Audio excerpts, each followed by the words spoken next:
Welcome to Spoiler Piece Theater, the podcast that doesn't give a shit about spoilers. We just want to talk about the movies. My name is Megan Kearns. My pronouns are she, her.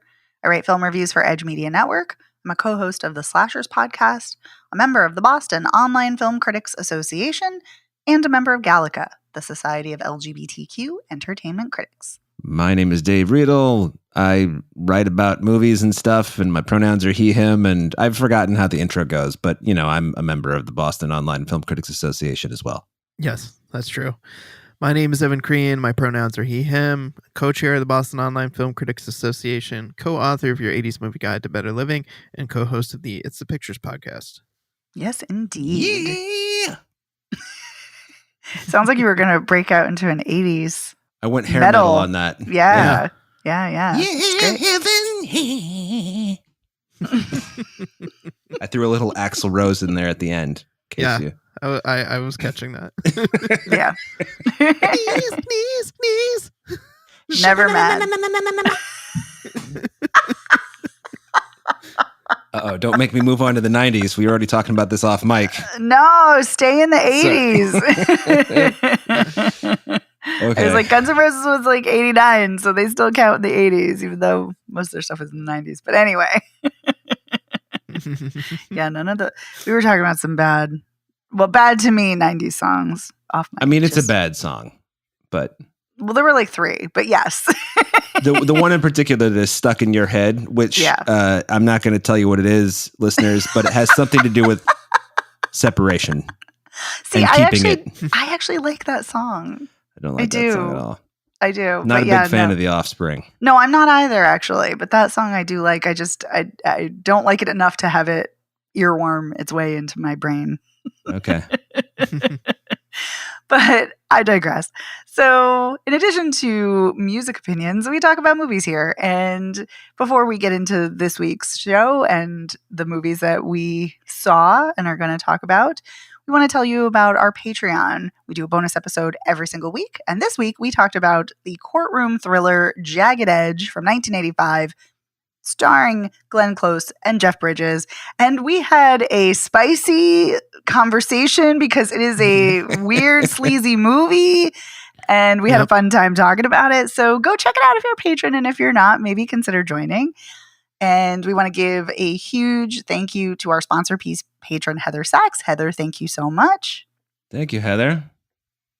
Thanks, Heather. And let's talk about this week. So this week we have two films. We're going to be talking about Ballerina, which is in the world of John Wick. That is part of the very long title of it. And then we're also going to be talking about Life of Chuck, which Dave saw, and that's what we're going to kick things off with. So Life of Chuck is based on the short story by Stephen King. It's in the novella If It Bleeds, and it's written and directed by Mike Flanagan. And it stars Tom Hiddleston, along with Chiwetel Ejiofor, Karen Gillan, Jacob Tremblay, and Mark Hamill. And here is the synopsis from the press release. From the hearts and minds of Stephen King and Mike Flanagan comes the extraordinary story of an ordinary man. This unforgettable, genre-bending tale celebrates the life of Charles Chuck Krantz as he experiences the wonder of love, the heartbreak of loss, and the multitudes contained in all of us. Ooh. Yeah. So I can't talk about the plot more than that because I don't know the plot more than that because the plot has been kind of kept under wraps and I didn't see it, just Dave. So Dave, please take it away. Tell us all about Life of Chuck. Well, the thing that's craziest about this movie, aside from the fact that Mike Flanagan, or as I like to call him, Flanagan, as a throwback to Tommy Flanagan from Saturday Night Live, this is like his third Stephen King movie, maybe his fourth. I don't know. We got Dr. Sleep and Gerald's Game and this. Am I forgetting any?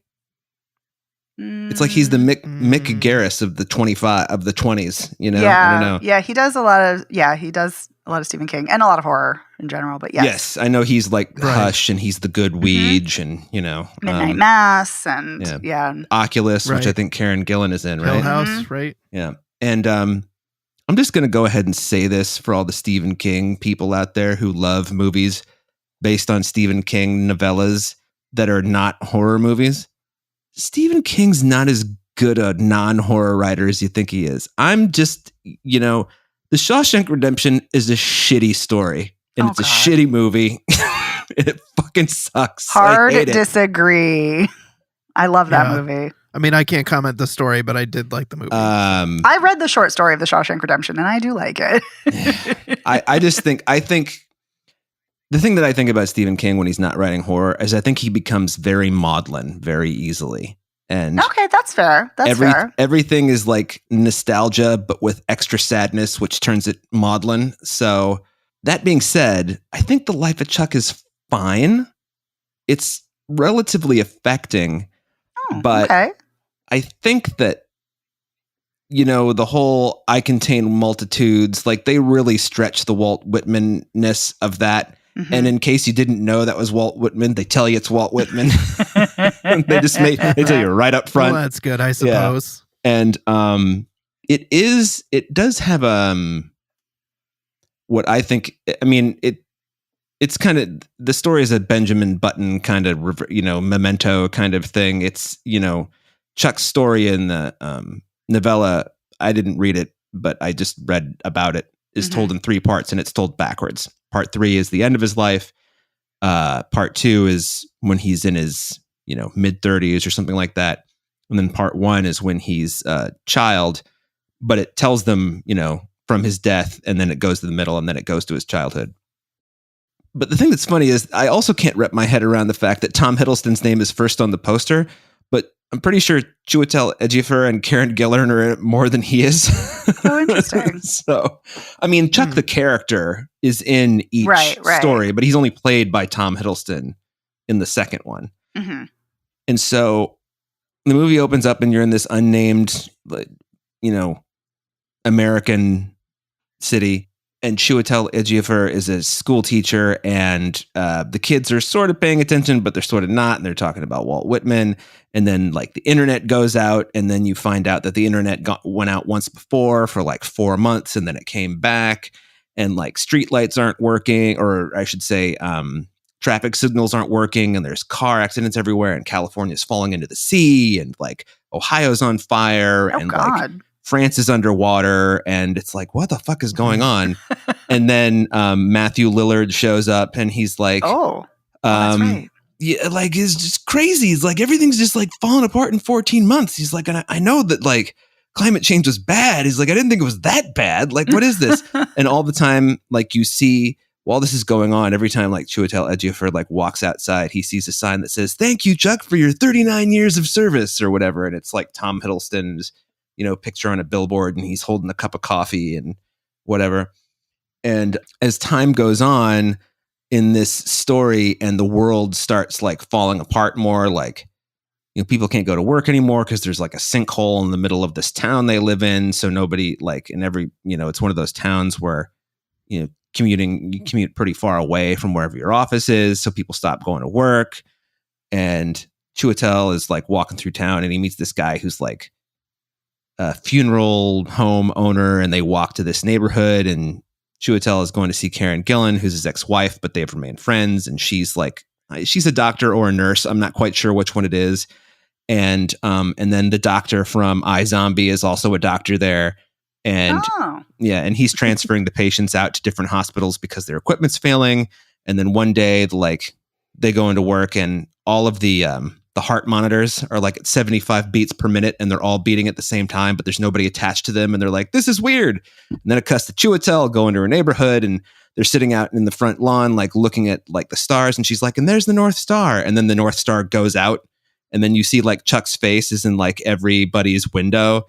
And it's like, what's going on? And then you see Chuck in a hospital bed, and you're like, oh, now it's starting to come together. This is all happening in Chuck's mind. Yeah, because he contains multitudes. Seemed like where it was going. And the stars start going out, and because Chiwetel Ejiofor is such a great actor, like, I mean, he's one of those performers I could just watch do anything. I mean, I have watched 12 Years a Slave more than once, which no person should do. Ooh, that's a tough rewatch. Because he is so wonderful. Anyway, and Karen Gillan, I think, Megan, I might be coming around. Yes. Well, that's sad because, I don't to like your her. point of view. Because here's the thing. I think that when she's good, she's really good. I agree with you. I agree with you on that. And when she's like miscast or whatever, it's kind of like, what the fuck were they thinking? Or what was she thinking? You know? Yeah. Because she does that kind of like flat, sad thing that she does, which I think worked really well in Duel, but is like really not appropriate here. So anyway, she says she looks at him and she says, "I'm scared," and he says, "I'm scared too," and then everything goes black. You know? Oh wow! And then it's like part 2. Like Chuck is a middle-aged dude, and oh, by the way, I should just mention, and I've had enough of this. I've had enough. Let's stop casting Nick Offerman just because he's like the funny, grumpy dude. Okay, I've just had enough. He's the narrator.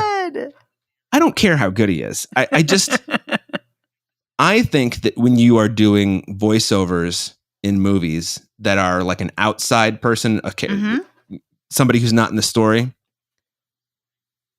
I mean, there's no way that you could have Chuck narrating this because it would just be, one, it would give away the thing. Right. And 2, it would kind of imply that, because you get the that like Chuck kind of knows that he's like imagining all of this. But at the same time, he doesn't know. Anyway, the second one, he's at a conference. He's in some city.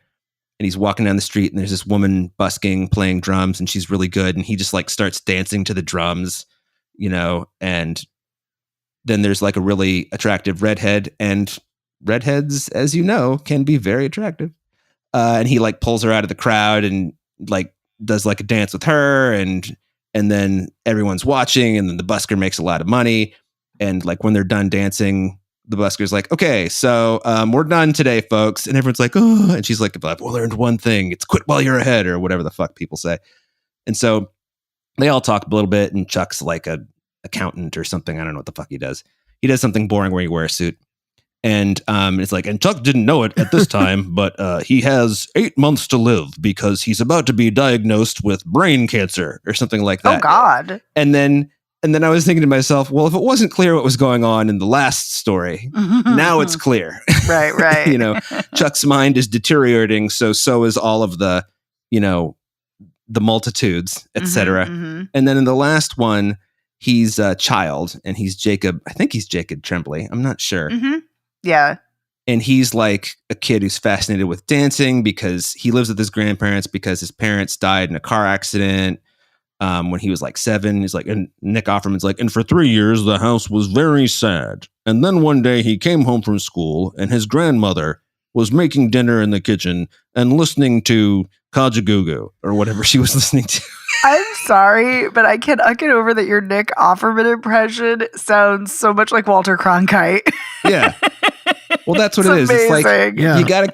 But still, I hear Nick Offerman in it, even though it does sound like Walter Cronkite. That's incredible. Yeah, I just want to tell all of you, if you ever want to do Bill Clinton, you have to combine Jimmy Carter and Elvis together. Just try to do that. So anyway, so Chuck's a kid, and his grandma is Sloane Peterson from Ferris Bueller's Day Off. I can't believe she's that old. Oh, and, Mia Sarah? Yeah. And because I'm looking at her, I'm like, I recognize her, but who is she? And because she actually looks pretty much the same, except just older. Like there's nothing really that different about her, except she has short hair in this because, of course, she's grandma. But and then Grandpa is Mark Hamill doing like a Geppetto impersonation. I don't know what he's like. Well, I'm a drunk old man, and I make boys out of wood and they're puppets. He doesn't say that. And then there's this like door upstairs that goes to the cupola of their house that's got a padlock on. He's like, never go in there. Whatever your name is. What's his name? Chuck. Yeah.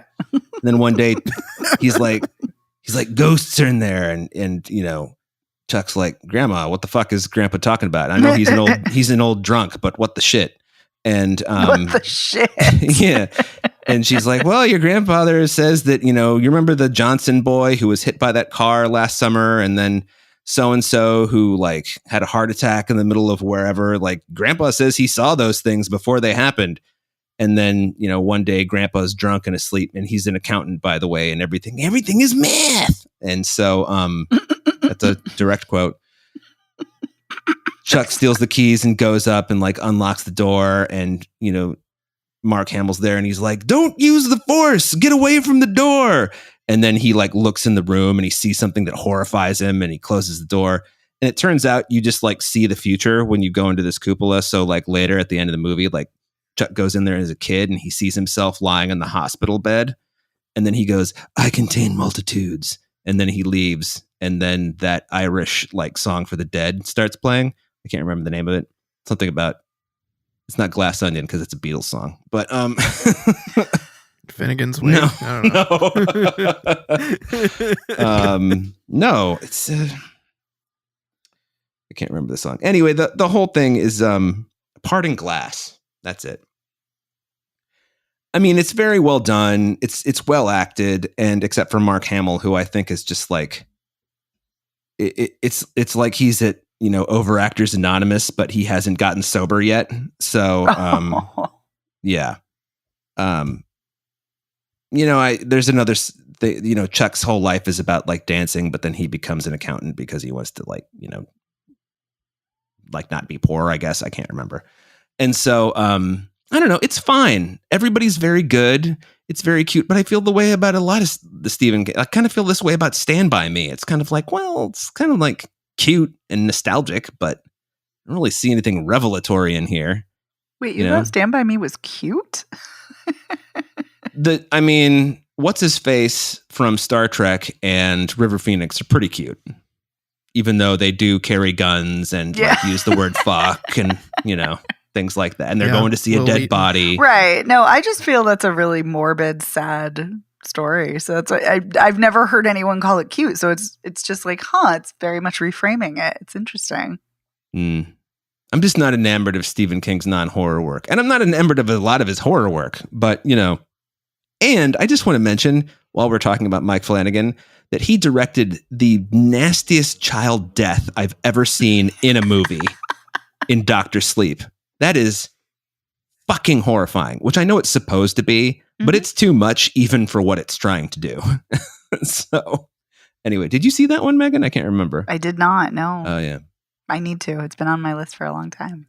I do appreciate, though, the way he was able to toe the line between making Dr. Sleep a sequel to the book The Shining and the movie The Shining, because they are so different from each other. Yeah. Anyway, that does take some talent, but I liked Chuck, but I felt like I was manipulated by it. So that's basically where I come down. I talked way too long about this.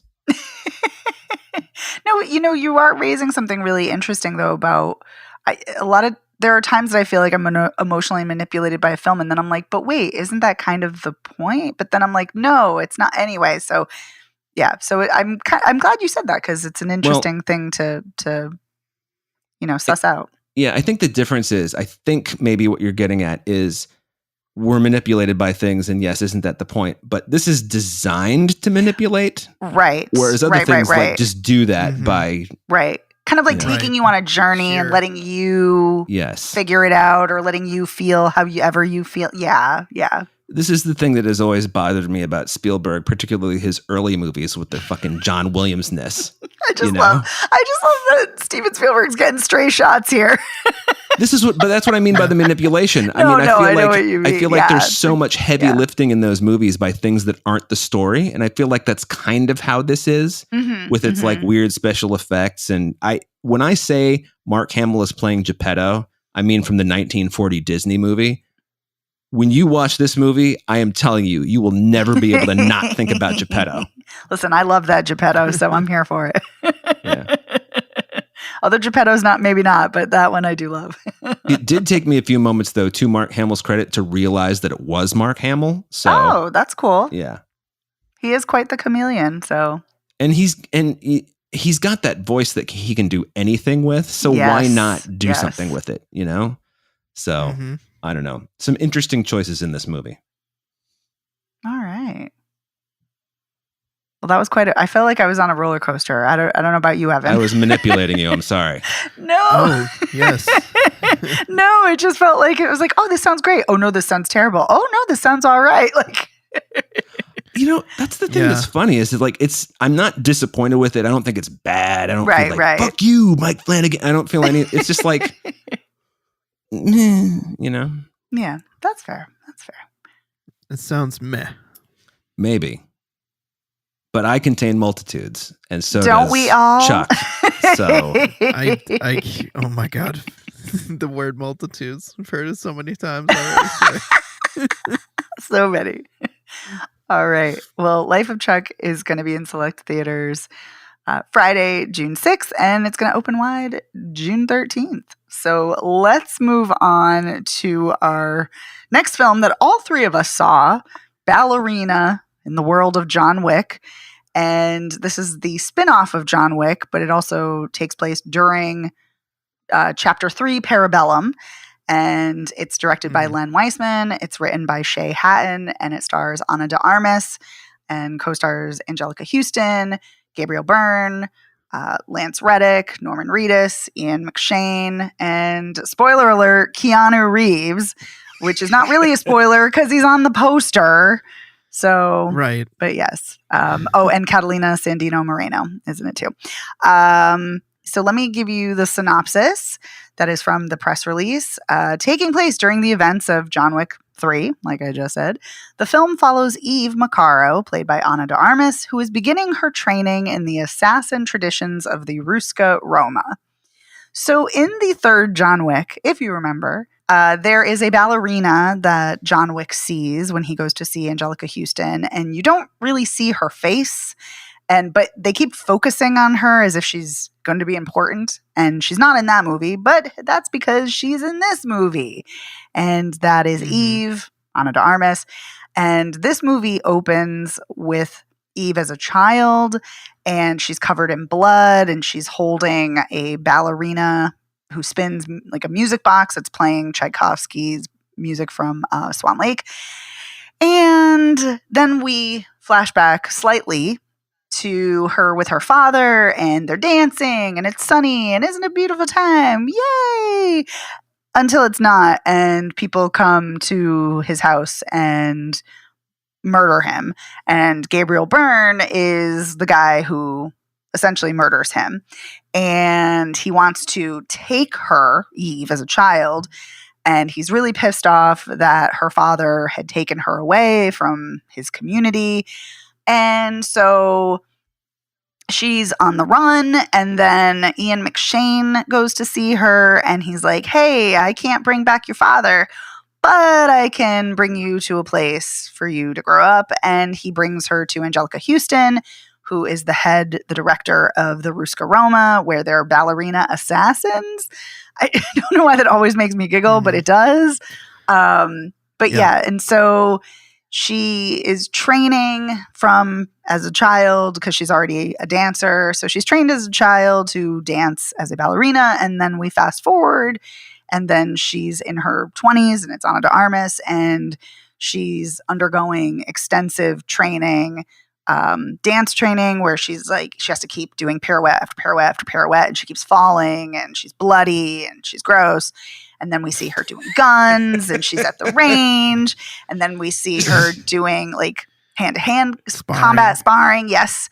And so it's montage after montage of her training, doing dancing and lethal combat and all of this and that.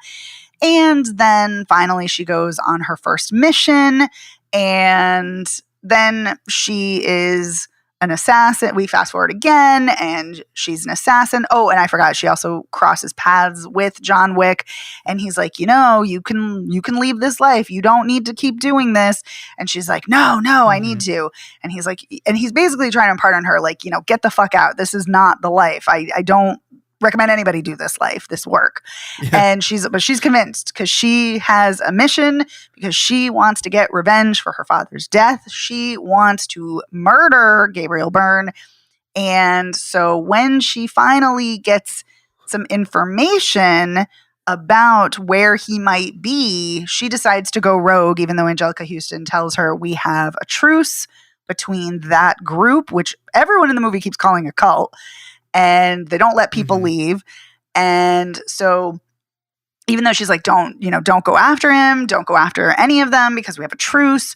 She's like, she goes rogue, and she ends up running into Norman Reedus, who has also defected because he's protecting his daughter, who, again, Gabriel Byrne is apparently after all the little girls here.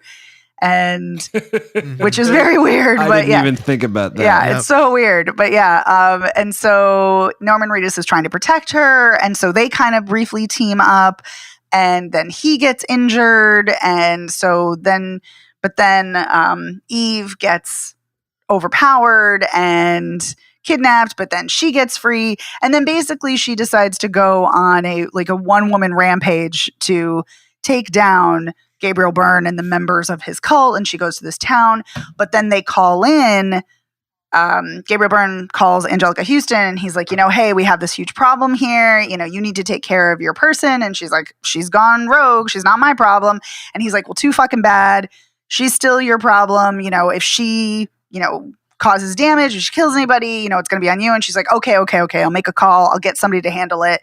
And it's John Wick who comes in to handle it. And so they spar, and he, not really spar, but because he's sparring with her, because he's like, I don't want to do this, I don't want to kill you, I don't want to hurt you, right, you can just leave, just go now. And she's like, screw you, I'm doing this.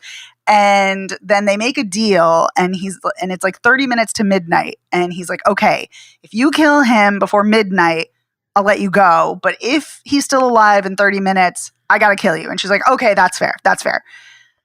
Okay. And so then she goes up. By the way, that really is the conversation. I know, right? I'm not. And when Megan is saying, he's telling her to leave, he just keeps going, leave. Yeah. Leave. Yeah. He's fighting her, and hitting her to go, just right, leave. Right. And it's clearly so hard for him to not cause any damage. He's really just trying to subdue her, and she's going full force. But anyway, so then she goes on a mission to kill him, and then and then that's it. She does. She kills him. In the nick of time. Right at midnight or something. Yes. And she kills a lot of people with a flamethrower. And she kills him. And then so it's right at the nick of time. And so John Wick leaves, and he calls Angelica Houston, and she's like, is it done? And he's like, well, he's dead. And she's like, okay, whatever. She doesn't care. As long as the problem doesn't come to her doorstep, she's fine. And then Eve reunites Norman Reedus' daughter with him in the hospital, because apparently it looks like he was dead, but surprise, he's still alive. So they're reunited, and so that's that. That's Ballerina. Evan. Right. And then it's kind of at the end, it's kind of like was it the end of John Wick 2, where it's now there's a price on her head? Yes, that's right. She's not excommunicado per se, but there's definitely a bounty on her. Because she's... And she gets the text at the end, it's a $4 million bounty. Oh, better get out of this opera where everyone's getting their text messages. Yes, because she's watching the ballet, because she loves the ballet. But yes, you're absolutely right. It is the end, the end of that. Okay, so Evan, what did you think of this? I really liked this movie when it was trying to be different from the other John Wick movies. And I feel like it was not as good when it was trying really hard to tie everything back to John Wick and pull John Wick into the equation specifically. I really liked the score in this. I thought the score was it brought a lot of tension and excitement to the movie. I really enjoyed the training sequences and watching her kind of come up through the ranks, because we never got that in the John Wick movies. We didn't see his origin story. We didn't see how he learned to become the guy that, the Baba Yaga that everyone's afraid of. And so I really enjoyed watching her go through the motions and the sparring, in particular that pep talk that the woman who's kind of her mentor is she gets her ass handed to her and with this fight with this guy, and she's like, well, what are you doing wrong here? And she's like, I don't know, he's just too strong. She's like, no, bullshit. You need to play to your strengths, not to his. And I love that she's just yeah, you gotta fight like a girl, but in she's saying it in a way that's yeah, use your killer instinct to go after him. I like that the movie plays with space really well, particularly in like a lot of like confined spaces, like the like hunting weapons store where she's like running around and stuck in there and like bouncing from room to room and using the grenades. I really like it later when she gets to the like that what is it, like a village where the Gabriel Byrne and all of his like people are living. And it's a village, it's a whole town filled with assassins. Like everyone from like children on up are killers, and thankfully none of the children are attacking her, but there's some really great confined fights in there, like when she's jumping from like roof to roof and like alleyway to alleyway, and there's like a restaurant that she moseys into and has to fight her way out of, and all that stuff I found really entertaining. The flamethrower bit also really cool, and so I was like really enjoying those pieces, but I was less into it when they were like, okay, now John Wick shows up, and now John Wick is like here and kind of like doing his own kind of parallel thing. I just didn't feel like he needed to be there. It almost felt like a little bit like paternalistic in the like, oh, we need John Wick to like give his like, you know, John Hancock on this movie, in a way that I felt like it could have literally been anyone. And I think it would have been a lot more interesting if there was another, like one of her good friends like kind of washes out of the program, and they're like Tatiana, they're like, oh, Tatiana's on a different path. We assume that she goes off to be just a dancer or something, or maybe she's dead. We don't know. Yeah. But I would have thought that would have been really cool if they called her in, and then it's like, oh shit, now she's got to like fight her. That would have been really interesting. So I mean, I largely enjoyed this, but I really liked it best when it was doing its own thing and not necessarily being John Wick. I like that like her style of fighting is not like the gun fu per se. I like that her thing is like she's real big into grenades. Like in the beginning, you see her dad is all about the grenades, and he's throwing smoke grenades everywhere, and then like she's blowing people away with grenades, like jamming them in their mouth. That's a great point. Like That's a really great point. Yeah. Store. And I really wanted there to be something more with when she finds out her sister is still with this cult. Like she finds her sister, and then her sister immediately dies. And I just thought that was such a bummer, because it would have been so interesting for them to like team up and take this like, take this thing down from the inside. So I think there were some like interesting story opportunities that were missed in service of, okay, we got to like include John Wick, and he's got to be in more than a scene. Because like I thought initially that's all was really going to be, is that like he'd maybe be in like a scene or two, and that not that he was in like the whole like last act of the movie, basically. All right. What about you, Megan? So I was going to ask you, Dave, what did you think?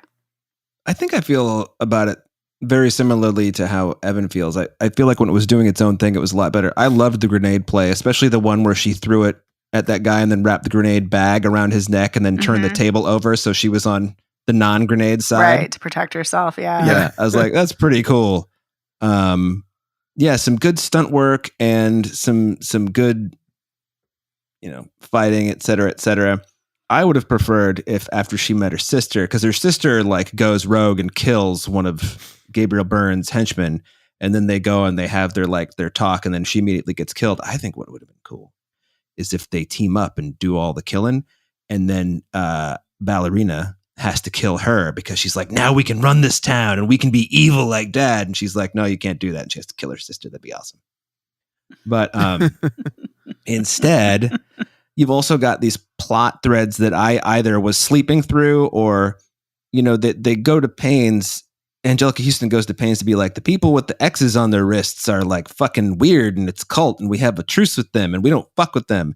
Except after Ana de Armas gets, I think it's a nightclub that she like killed. Like it's when the first thing you see, she's got the knife point in her shoulder that she pulls out.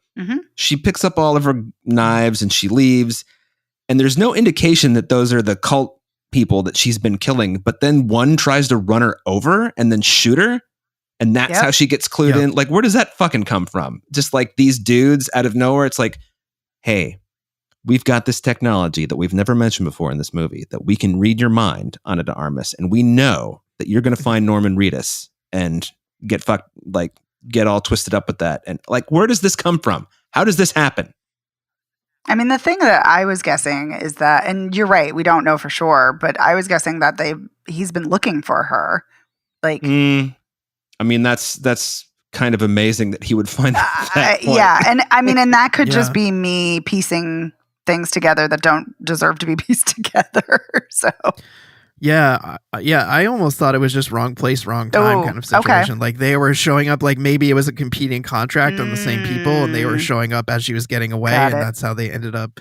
But that was a really cool shot. Love that shot. She gets in a car and she drives away, and we see like a far shot of her driving through the alley out to the main road, and a car comes from another direction, like T-bones her, and then pushes her all the way back toward the camera, and then she has to like get out of the car.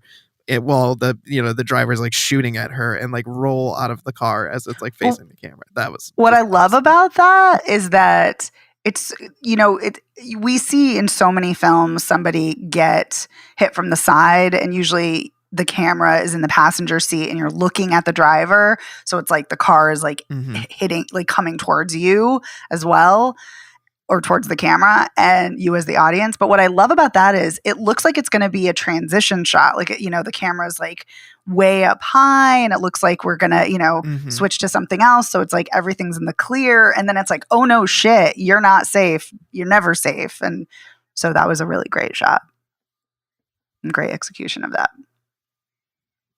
I also like that she shot Gabriel Byrne in the face in the middle of his speech, which I saw coming. Yeah. But like he's given so many speeches in that movie that I was like, well, they're going to kill him by shooting him in mid-speech, which she finally does because she's had enough, But yeah, it feels very Captain Marvel when Jude Law won't shut the fuck up and and she shoots him. Anyway, sorry. Yeah. So anyway, I mean, I liked this. I mean, I was never really bored. I mean, generally speaking, I don't know if this movie is as well done as any of the John Wicks, but I am also one of the few. I'm an outlier among people about John Wick 4. That movie is an hour too long, and yeah, I'll agree with that. I just saw it recently. Yeah, it's just like it could. I mean, that movie could have been the John Wick movie, and then they're like, but let's make it nearly 3 hours long. Poor decision. But of course, all the fucking fanboys ate it up. So anyway, I mean, this is fine. It's fun. It's not, I mean, I don't like that. I know the world. We don't have to think about it much. I, like you, Evan, think that maybe that one time she crosses paths with John Wick at the school is enough, And because, we already know it's John Wick. I mean, I think the bigger tie is Anjelica Huston to this movie via Parabellum. Because that scene where she's falling on her ass a million times is done in Parabellum from a different angle or whatever. Mm-hmm. I don't know. I didn't have any problems with this. I mean, I heard people walking out of the theater being like, it fucking sucked. And people being like, it was fucking amazing. So it's like, okay, it was neither of those things. But like, I think Megan didn't like it. But anyway, it's fine. Whatever. It's got good killing. It has good killing. And that is the only reason to see these movies. So, and Keanu, of course, that's a reason to see any movie. It's like, sorry guys, I disagree. I actually think this movie's fucking terrible. And I don't think it has good killing. I wish it did. I think some of it is good. Like I said, I love that car scene. I love the ice skate to the forehead. That is fantastic. Yeah. There are certain moments that I'm like, okay, I really love this. But so many others, I just thought were so tedious. I thought the metaphors, the imagery with the ballerinas and the music box, so heavy-handed. That was heavy-handed. I thought the writing was abysmal. And, I know a lot of people don't think that you need to have good writing in an action movie, and I could not disagree more. Because I didn't care. Didn't care about her. Didn't care about anybody in this film. Didn't care who lived or died. And it's interesting thinking about, did this movie need John Wick? And I agree with you both that it didn't in a way, but I actually think it did, because Keanu Reeves is so charismatic and so just magnetic that for me, the only time I actually was entertained really was when he was on screen with her. And I don't think Ana de Armas is a great actor. I think she's very limited in what she can do, unfortunately.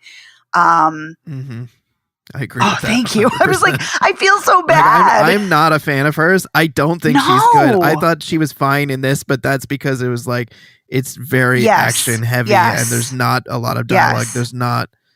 It doesn't require a lot of emotional range to kind of keep the plot moving because all the technical elements, the editing and the music and all, like the choreography is all kind of doing the heavy lifting. But then again, I think about someone who is so great at that, like Keanu Reeves, who is great at it and very captivating. And then I also think of like Charlize Theron, who's amazing in Atomic Blonde. And that's a film where she's just doing all of this dialogueless acting and very expressive in her body language and her facial expressions. So yeah, I wish I could have had a fun time with this. I just was bored to utter tears. I couldn't stand this. I found it sexist. I found it obnoxious. I found it predictable. I knew that woman was her sister, like immediately. It is predictable. And it just, I don't know. And you know, it's interesting you talking about, Dave, the reaction of people being like, this is the worst thing. This is the best thing. And it's funny because at the screening I was at, everyone was like, that was fucking amazing. Like they were losing their minds. And I'm like, did we see the same movie? Like, there were people that clapped. Oh yeah, mine too. Yeah. And I'm just like, yeah, I will say, Dave, you're funny. You said you're an outlier. I think I am too, because the more we get into the world building of this, the less interested I am in John Wick. Yeah. I love the first one. And I like the second one when we like touch on the world building a little more. I do like the third one just because of Halle Berry's dogs. That's great. I want to see the dogs. That's the one with the library fight, right? Yes. I think that might be my favorite fight. The opening. Yeah, and that's the thing. There are good fights. Like, I don't love the fourth one either, but I do love the stair sequence at Montmartre. Love that. Oh my God, you want to talk about a tedious scene to me. I know, like, but I love it. Why are we playing John Wick for laughs? But it's so Sisyphean, and that's what I love about it. Mm-hmm. So, but I hear you, but I think I like certain segments, and very much in this, there are certain parts that I'm like, this is excellent. This is great. This is a great fight scene. But like, and the flamethrower scene, I liked it initially, but it goes on so long. And I'm just like, I'm just done. So by the time she got the fire hose, I was like, I've had enough of this. Yes. Like, even though, like, if the fire hose had come like 6 minutes earlier, I could have been like, oh, she got out of fire hose. Right. I feel the same way. Yeah. And it felt so heavy handed, like light and dark, and her angel, tattoo, her giant angel tattoo, and, her looks a tenebrous tattoo, light and darkness. Like, I'm just like, oh my God, it just was too much for me. Too much. I will say, Evan, I completely agree with you though about that kitchen fight. That was great. When they're smashing the plates, that's amazing. That's great. Amazing. So good. So there's this great scene, listeners, where like I said, she gets into this like little cozy restaurant, and then like everyone starts trying to shooting her and killing her, and like, but the woman behind the counter seems like, oh, maybe she's not involved, so she like goes to the back and like scurries away, and then she sees her later, and she's like, oh, I don't want to hurt you, and the woman just starts attacking her like crazily, and they get this insane fight, and then she drops a gun on the ground, and there's a bunch of dishes in a pile, and it's them just literally picking up dishes and smashing them over each other, trying to get to the bottom of the pile to get the gun. So entertaining. Yeah, that was a great scene. So I think that's why I'm just so frustrated, because there's so many things that went wrong for me as an audience member, but then there are great moments that are, I'm like, this is exciting. This is a great moment. So, but it's always nice to see Lance Reddick, his last role. I know. My heart broke again seeing him, because I just love him so much and really enjoyed him in these movies. He was great. Yeah, he was great in these. I actually really like Ian McShane in these movies too. I love Keanu Reeves always. But yeah. I don't know. Lance Reddick died 2 years ago, so this movie has been in the can for a while. Yeah. I wonder how much post-production tinkering do you think went on with this? Probably I didn't hear about any. Yeah, no, I didn't either. And maybe his scenes were shot early. I don't know. Maybe. I mean, he's definitely been. not Yeah. a CGI Lance Reddick. It's really him. Yeah, So, right. So, yeah, so a lot of varied reactions here, and apparently out in the world too. Do you guys have any final thoughts? I don't want to end on my dour note.